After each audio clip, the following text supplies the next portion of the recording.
नमस्कार, मी राजन शिंदे. सातारा समाचार मध्ये आपलं स्वागत. पाहूयात आजच्या काही ठळक घडामोडी. पत्रकार संघावर पोलीस संघाचा 8 धावांनी विजय.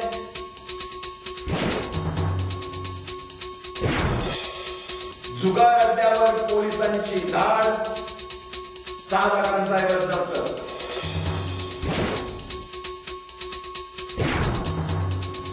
पालिकेसमोर कर्मचाऱ्यांची विविध मागण्यांसाठी निदर्शने.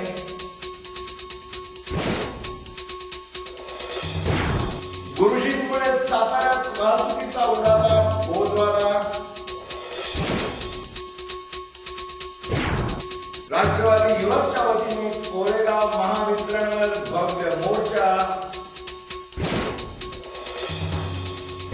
आता पाहूयात सविस्तर वृत्त.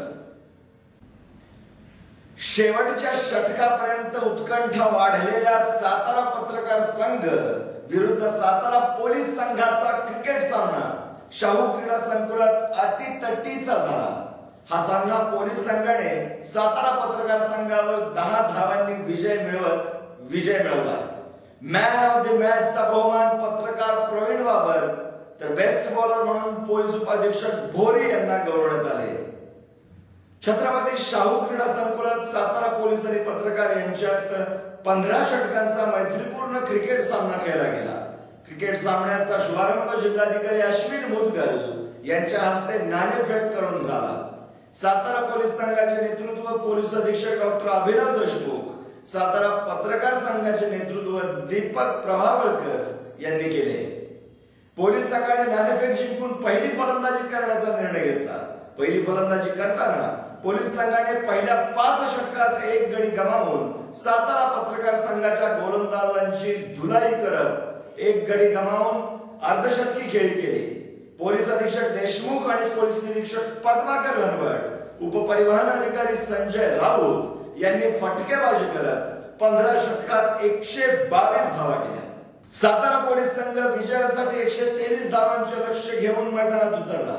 धावांचा पाठलाग करताना पत्रकार संघाने 15 षटकात 113 धावा ठोकल्या. पत्रकार संघाच्या वतीने गुरुदास अडागळे यांनी 35 धावा केल्या तर प्रवीण जाधव यांनी शेवटपर्यंत मैदानावर राहून चौकार षटकारांची आतिषबाजी केली. शेवटच्या बॉलपर्यंत सामन्याने रंगत आणली होती. सामन्यात मॅन ऑफ द मॅचचा बहुमान पत्रकार Pravin Babar the best bowler police उपाधीक्षक भोरी यांना देऊन गौरवण्यात आले.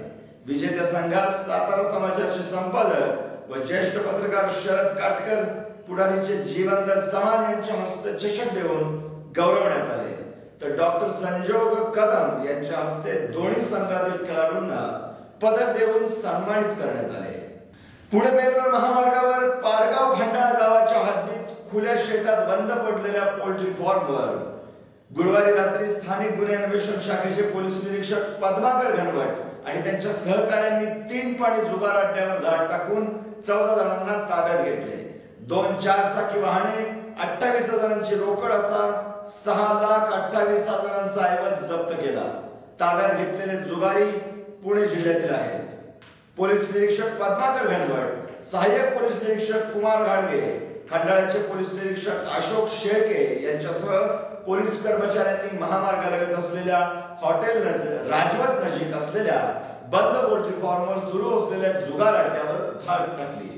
जुगार खेळताना पुणे येथील संतोष बावळे, रामराव लोडाळे, सुधीर हातगुळ, विशाल जाधव, नारायण गोमन, शरीफ सय्यद, प्रमोद कदम, सलीम कुरेशी, गिरीश भगत, ज्ञानेश्वर जगताप, वाई येथील संजय सुर्वे, खंडाळ्यातील श्रीकृष्ण ढमाळ, प्रकाश ढमाळ तर साताऱ्यातील फिरोज मुलानी या 4 जणांना ताब्यात घेतले आहे.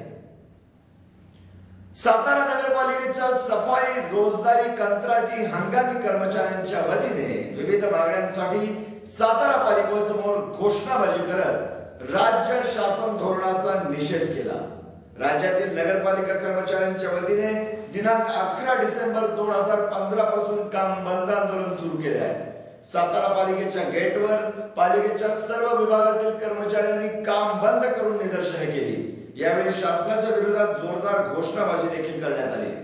शासनाच्या राज्यातील नगरपालिका कर्मचाऱ्यांच्या तसेच सेवानिवृत्त कर्मचाऱ्यांचे वेतन इतर स्थानिक स्वराज्य संस्थांप्रमाणे विनाअट द्यावे, कंत्राटी रोजंदारी अनियमित कर्मचाऱ्यांना सेवेत कायम करावे, केंद्र सरकारप्रमाणे 50% महागाई भत्ता मूळ वेतनात समाविष्ट करावा, राज्य सफाई कर्मचारी आयोगाच्या शिफारसीनुसार सफाई कामगारांना तत्काळ त्या शिफारसी लागू कराव्यात आदी मागण्यांसाठी कर्मचाऱ्यांनी निदर्शने केली।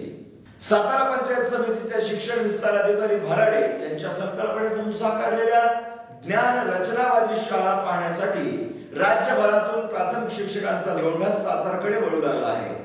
ज्ञानाचे धडे देऊन युवा पिढीला घडवण्याचे महान कार्य करणाऱ्या गुरुजींनीच साताऱ्यात वाहतुकीचे नियम पायदळी तोडून पोई नाक्यापासून जिल्हाधिकारी कार्यालयापर्यंतचा रस्ता जाम करून टाकला होता।